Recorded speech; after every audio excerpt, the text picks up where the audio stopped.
In this video, I will present 4 forms of inquiry that show how inquiry-based learning is often realized in practice.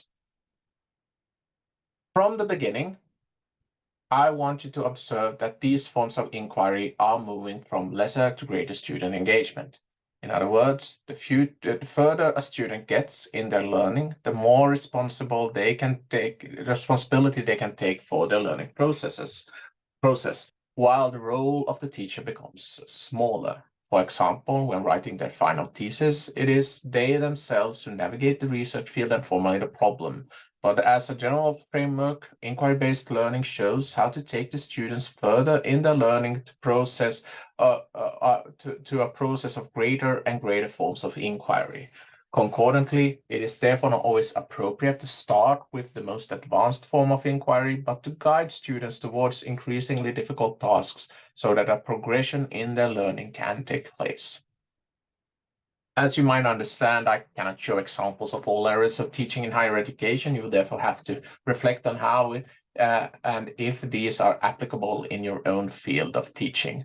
However, I will sometimes illustrate what I'm describing by using the teaching of a course in chemistry and a course of that studies text. Perhaps we could imagine that it's a course in the history of ideas on another course within the liberal arts.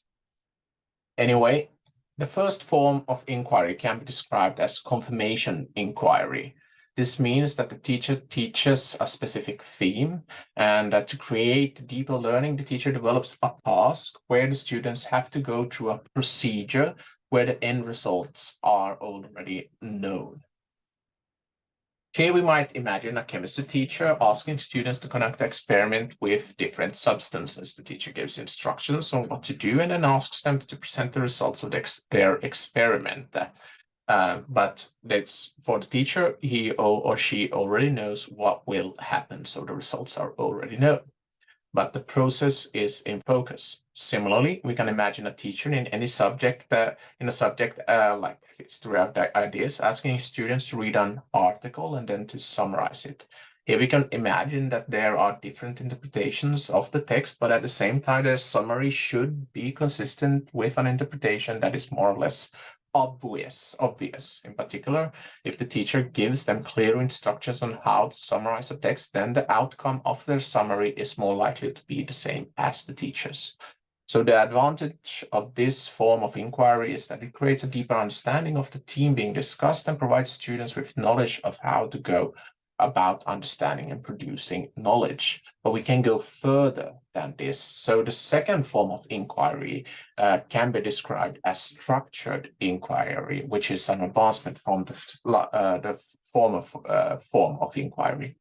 As with the first form of inquiry, the teacher gives instructions to the students, but the focus is now not so much on finding an answer to the problem. Instead, it is to make observations about what is happening and how to make careful notes about your findings.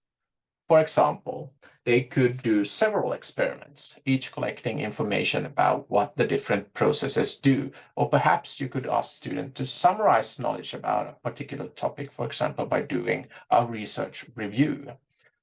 This form of inquiry thus gives students additional responsibilities and allows them to be active in their data collection, which now might be also, as in my examples, might be larger.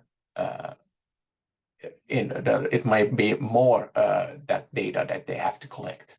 However, students are still expected to follow a certain structure in their search for knowledge. Moving along. The third form of inquiry can be described as guided inquiry. Here, the teacher provides less instruction and sticks primarily to presenting a research question. The students themselves then have to take responsibility for designing and developing an approach to answer a particular question. Returning to the example of chemistry, we can imagine that the teacher asks the student to study how substances react in a vacuum. The hope here is that they will know how to make such measurements, having already done so by the teacher asking them to practice these methods in previous forms of inquiry. Turning to our example of a literature study, here the teacher may ask students to answer a question, perhaps how goodness is presented in the literature of ancient Greece. Students must now develop a strategy to answer that question: which literature is most relevant? Is there other forms of literature, like previous research, that talks about this? Regardless, the aim is to get students to develop a strategy for acquiring knowledge themselves, while the teacher has a more passive role. However, to the extent that the students get stuck, there are reasons to provide additional help, guidance. As a rule, however, students should find ways to answer this question themselves.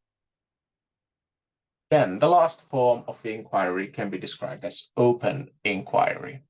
This is the final goal of inquiry-based learning. Here, students take full control of the process of inquiry and develop their own question and research strategy. It is also sometimes called true inquiry. This form of inquiry is most often perceived as the final proof that the students have succeeded in becoming independent inquirers, when they themselves are in control of the research process and can seek knowledge and solutions to the problems and questions they themselves identify.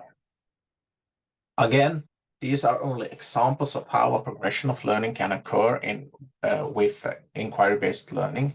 In reality, it can vary, again, depending on the field and the course. And what you can see, however, is that inquiry-based learning, regardless of teaching program, tends to fall under 5 phases, either all 5 or some of them. So in the next video, I will present these inquiry phases.